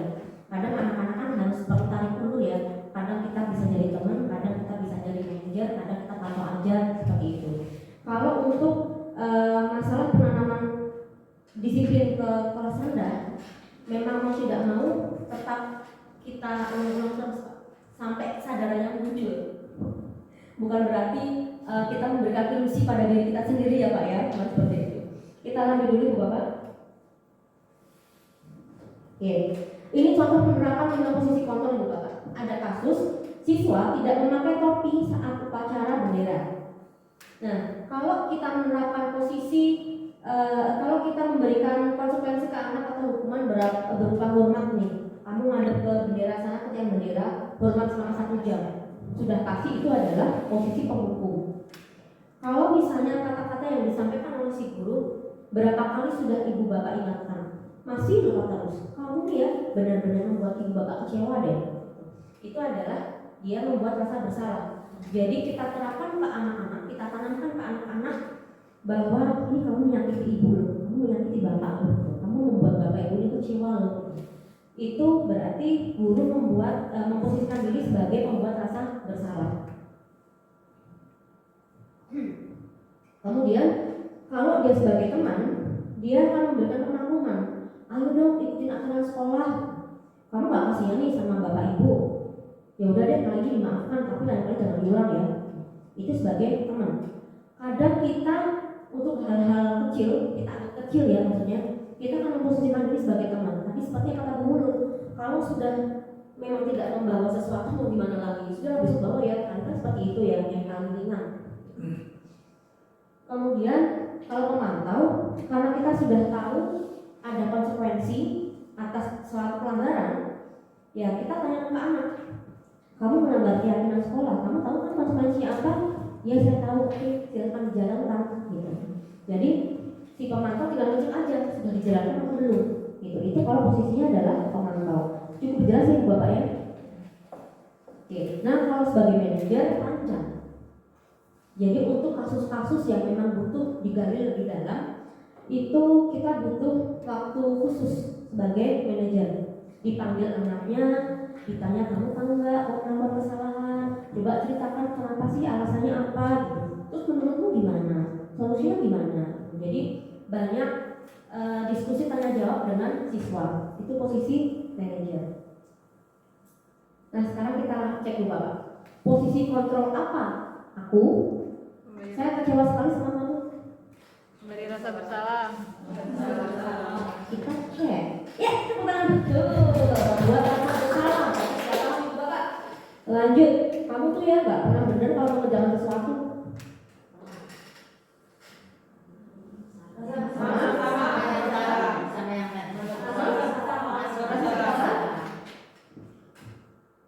Jawabannya adalah tenteng. Dia menghukum secara verbal. Saya awalnya juga masih agak bingung membedakan antara penghukum dengan pembuatan satu salah.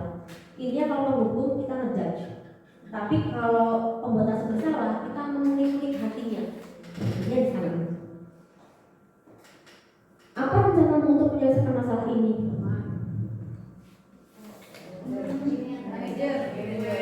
Manajer. Iya, manajer. Mencegah, apakah kamu tahu konsekuensi yang harus dilakukan bila terlambat?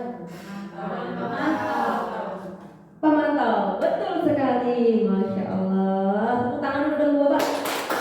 Nah, yang terakhir ini tentang keyakinan kelas.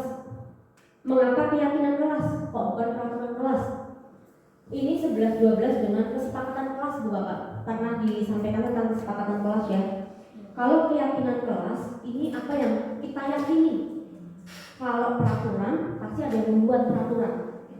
Kesepakatan, kita sepakati bersama. Keyakinan berarti kita yakini bersama.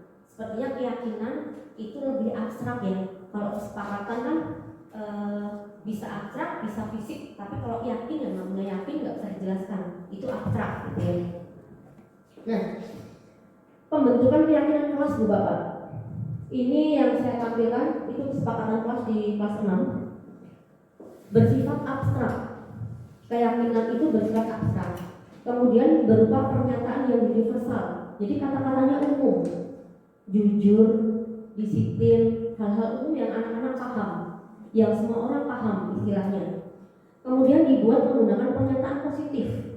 Tadi pada saat saya mengajak anak-anak kelas 6 membuat kesepakatan keyakinan kelas, itu anak-anak banyak yang mengusulkan menggunakan kata pernyataan yang negatif.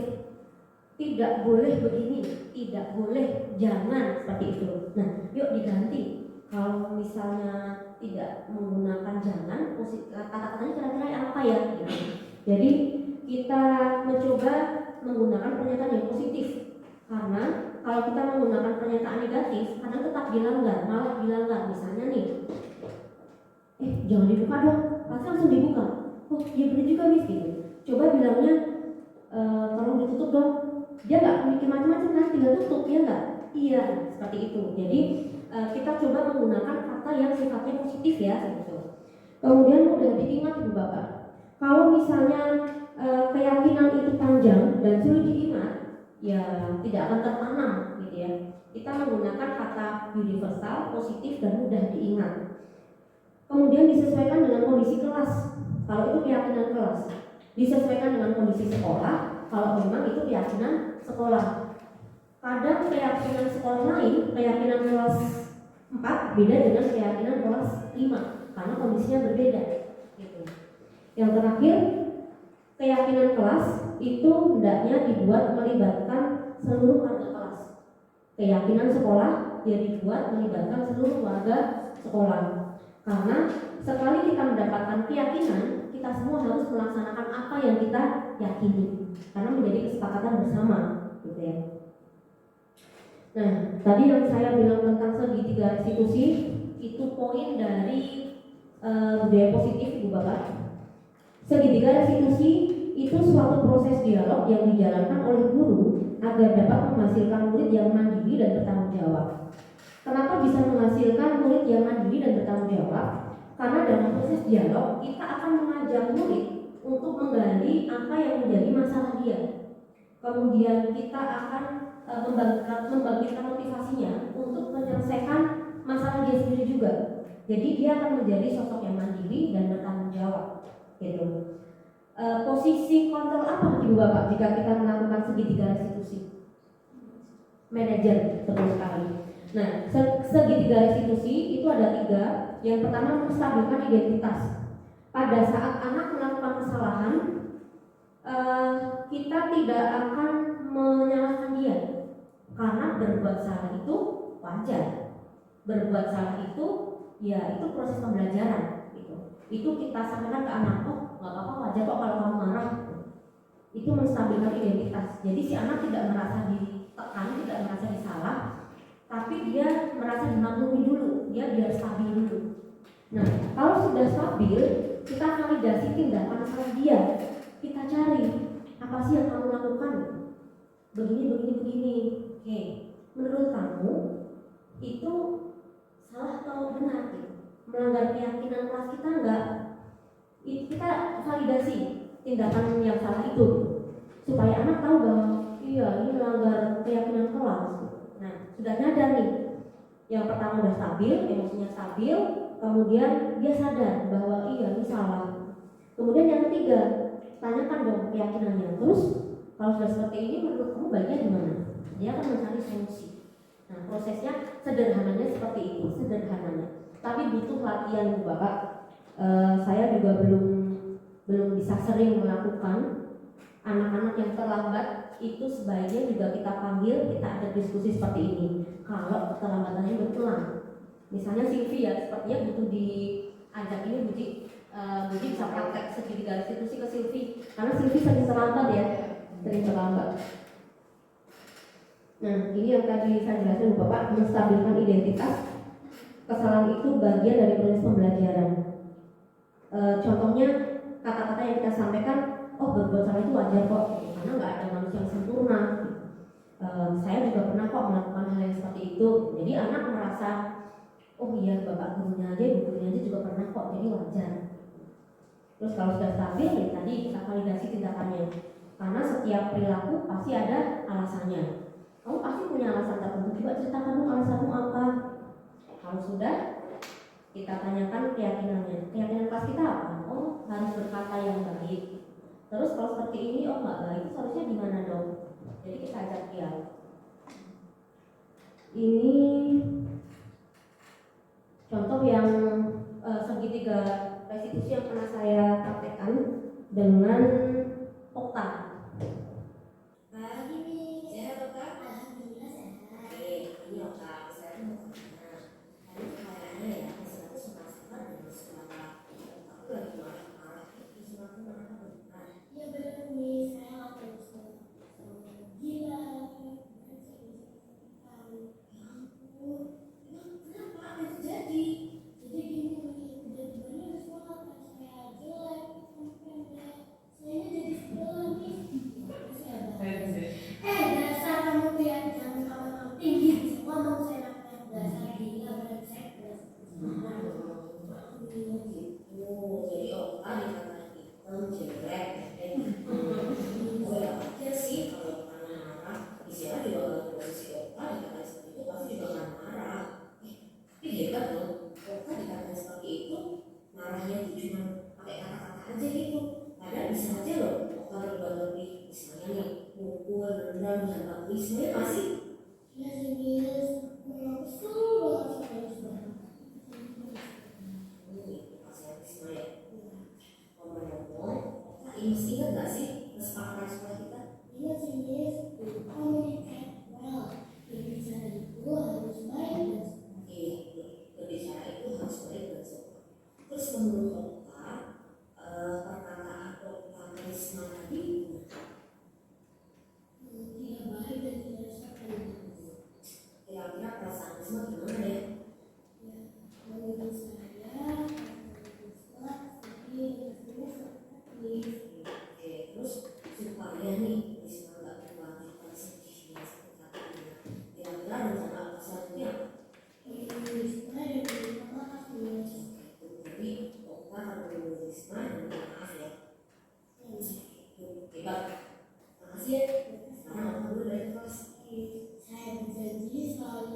selalu melihat kegiatan sekolah. Thank you, Pak.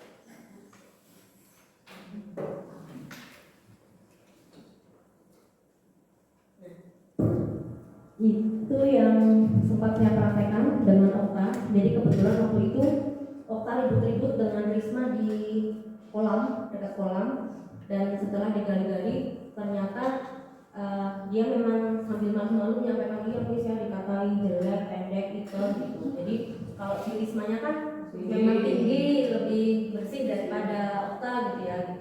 Nah, di sini saya hanya fokus ke perilaku Oktanya saja. Saya tidak mempraktekkan yang saya lakukan, yang harusnya saya lakukan terhadap Risma. Saya hanya fokus pada kata-kata si Okta. Tidak apa yang dilakukan Risma ke Okta itu juga harus ditindaklanjuti supaya Okta tidak merasa aku mengucapkan seperti ini langsung diajak diskusi nih. Risma yang ngatain aku seperti itu kok enggak gitu. Jadi dua-duanya harus kita selesaikan. Karena ini saya mempraktikkan satu yang saya record saja, gitu Ibu Bapak. Barangkali sebelum kita akhiri ada tambahan pertanyaan, barangkali silakan Ibu Bapak. Cukup jelas ya, Alhamdulillah cukup jelas ya dari apa yang dipaparkan, yang disampaikan oleh Bapak Ibu tadi, memang dirasa sudah cukup jelas sekali. Sebagai penutup Bapak Ibu, dalam penerapan program disiplin positif, hendaknya guru memang memiliki standar kepribadian, profesional, dan sosial yang baik. Guru mampu merefleksi dirinya dalam posisi kontrol saat ini, bagaimana perjalanan dirinya sebagai among atau manajer yang menuntun murid-muridnya menjadi insan yang mandiri, merdeka, dan bertanggung jawab. Ini seperti yang tertulis di Standar Nasional Pendidikan Ibu Bapak. Nah, kita berharap nanti Ibu Bapak melanjutkan membuat keyakinan kelas, kemudian kita akan membuat keyakinan sekolah. Harus kita diskusikan bersama. Setelah Ibu Bapak membuat keyakinan kelas, nanti kita akan diskusikan bersama, kita buat keyakinan sekolah. Semoga ikhtiar kita itu bisa membangun budaya positif di sekolah kita tercinta. Terima kasih. Baik Bapak, terima kasih. Akhir kalam saya tutup. Wassalamualaikum warahmatullahi wabarakatuh.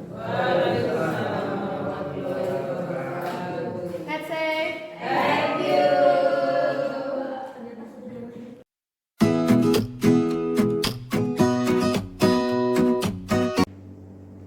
Assalamualaikum warahmatullahi wabarakatuh. Saya Sri Karningsih, Wakil Kepala Sekolah Bidang Kesiswaan serta rekan kerja Ibu Hera. Menurut saya, budaya positif yang dipaparkan Ibu Hera dalam diseminasi sangat baik untuk segera diterapkan di SD 01 Yapindo. Harapannya, guru-guru mulai membuat keyakinan kelas di kelas masing-masing dan mulai menerapkan segitiga restitusi dalam membantu menyelesaikan masalah siswa. Hal ini bisa membantu murid-murid dalam membentuk disiplin positif yang dimotivasi secara internal. Tetap semangat untuk Ibu Hera dalam menjalani pendidikan guru penggerak. Semoga membawa kemajuan untuk SD 01 Yapindo. Wassalamualaikum warahmatullahi wabarakatuh. Assalamualaikum warahmatullahi wabarakatuh. Perkenalkan, nama saya Nawang Suryaningsih. Saya sebagai guru SD 01 Yapindo. Saya senang dan bangga memiliki kepala sekolah seperti Ibu Hera, serta menjadi rekan kerjanya. Beliau memiliki semangat tinggi dalam mengikuti proses pendidikan guru penggerak. Diseminasi beliau tentang budaya positif sangat baik untuk diterapkan di SD 01 Yapindo. Kami jadi tahu tentang keyakinan kelas dan cara menangani masalah pada murid dengan segitiga restitusi.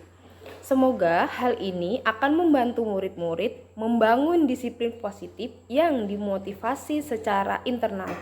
Semangat Bu Hera!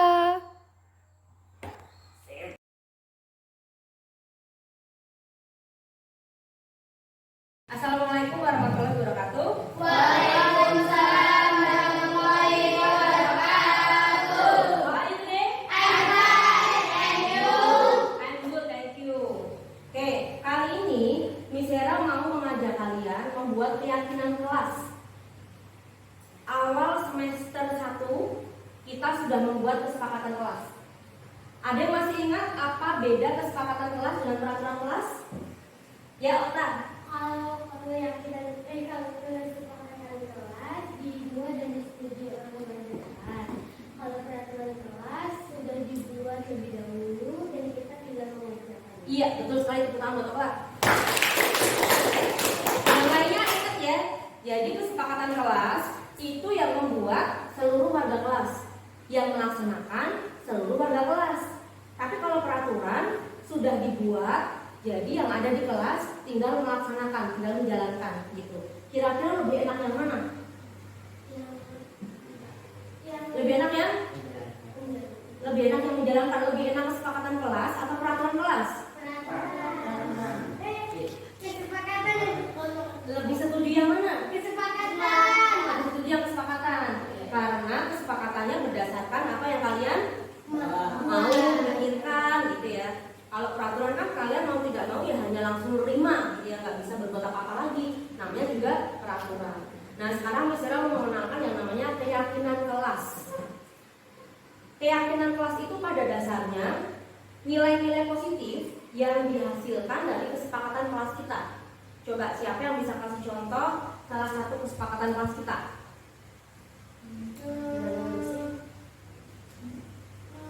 Angkat tangan dulu. Salsa. Kesepakatan kelasnya apa? Kesepakatan kelas yang lain? Kesepakatan kelas, belum keyakinan kelas. Yang kita sepakati, kita harus ngapain kalau masuk kelas? Kita harus bagaimana di dalam kelas kalau belajar? 3. Kalau guru menerangkan tidak boleh berisik, alias harus mendengarkan. Kalau nggak boleh berisik itu sebenarnya ngapain? Kenapa gitu lo nggak boleh berisik sih? Karena bisa mengganggu kenyamanan pelajar lain. Karena bisa mengganggu kenyamanan teman yang lain. Nah, kesepakatannya kalau pas guru menerangkan semua harus mendengarkan, tidak berisik. Karena kalau berisik tidak mendengarkan dengan tenang akan mengganggu konsentrasi teman yang lain. Nah, nilai positif dari kesepakatan ini apa? Toleransi. Ada lagi istilah lain? Saling menghargai. Paham maksudnya ya? Jadi kesepakatan kelas kita semester lalu itu akan melahirkan keyakinan kelas gitu. Bisa dipahami? Oke. Nah, sekarang Miss Hera mau bagi kertas. Kalian tuliskan keyakinan kelas yang bisa kita sepakati bersama, keyakinan kelas yang bisa kita terapkan di kelas kita. Bisa dipahami? Ada pertanyaan? Jelas? Oke, kita laksanakan.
adil daripada peraturan kelas.